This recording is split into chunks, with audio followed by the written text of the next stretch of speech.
Satã, a besta que tritura os ossos dos pecadores em seu covil subterrâneo. Lúcifer, o anjo caído em fúria contra a ordem estabelecida. Mefistófeles, o trapaceiro que firma pacto com humanos desavisados. Esses três demônios diferentes têm como base o Satã do Antigo Testamento, um membro do angélico da corte de Deus que atormenta Jó no livro de Jó. Mas ao contrário de qualquer um desses demônios literários, o Satã da Bíblia era uma figura relativamente secundária, com poucas informações sobre seus feitos ou sua aparência. Então, como ele se tornou o antagonista supremo, com tantas formas diferentes? No Novo Testamento, Satã teve um pouco mais de ação. Tentou Jesus, usou demônios para possuir pessoas e, por fim, apareceu como um dragão gigante que é lançado ao inferno.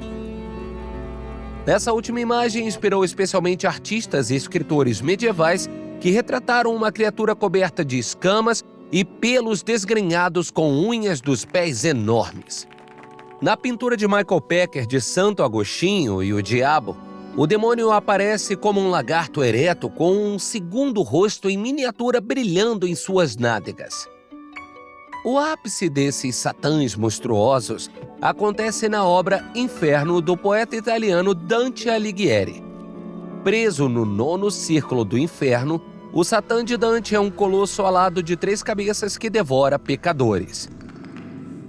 Mas ele também é um objeto de piedade. Impotente, pois o bater frenético de suas asas apenas o aprisiona ainda mais no gelo. O protagonista do poema escapa do inferno escalando o corpo de Satã, sentindo ao mesmo tempo repulsa e compaixão pela besta aprisionada e levando o leitor a refletir sobre a dor de praticar o mal. Já na Renascença, o diabo começou a assumir uma forma mais humana.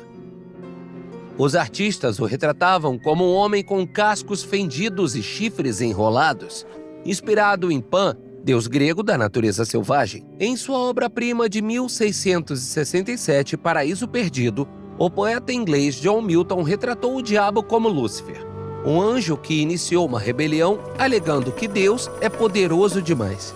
Expulso do céu, esse rebelde carismático torna-se Satã e declara que prefere reinar no inferno a servir no paraíso. A visão de Milton inspirou inúmeras representações de Lúcifer como uma figura ambígua, em vez de puramente maligna. O Lúcifer de Milton, mais tarde, se tornou um personagem icônico para os românticos do século XIX, que o viam como um herói que desafiava o poder superior em busca de verdades essenciais, com consequências trágicas. Enquanto isso, na lenda alemã do Dr. Fausto, que remonta ao século XVI, vemos o que acontece quando o diabo vem à Terra. Fausto, um estudioso insatisfeito, entrega sua alma ao diabo em troca de prazeres sem fim. Com a ajuda do mensageiro do diabo, Mefistófeles, Fausto rapidamente conquista mulheres, poder e dinheiro, apenas para cair nas chamas eternas do inferno. Já versões posteriores da história retratam Mefistófeles sob diferentes perspectivas. No relato de Christopher Marlowe, um cínico Dr. Fausto fica satisfeito em selar um pacto com Mefistófeles. Já na versão de Johann Wolfgang von Goethe, Mefistófeles engana Fausto em um pacto macabro. Hoje, um pacto faustiano refere-se a uma troca que sacrifica a integridade em prol de ganhos de curto prazo. Nas encenações da peça de Goethe, Mefistófeles aparecia de colã e capa vermelhos.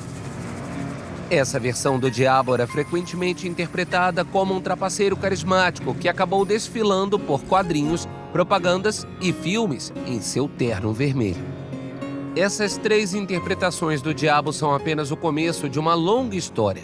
Ele continua a assombrar o imaginário coletivo até hoje, tentando artistas de todos os tipos a representá-lo, segundo visões novas e fantásticas. Se você gosta de aprender sobre história, inscreva-se neste canal, porque as lições de ontem podem nos ajudar a enfrentar os desafios de hoje.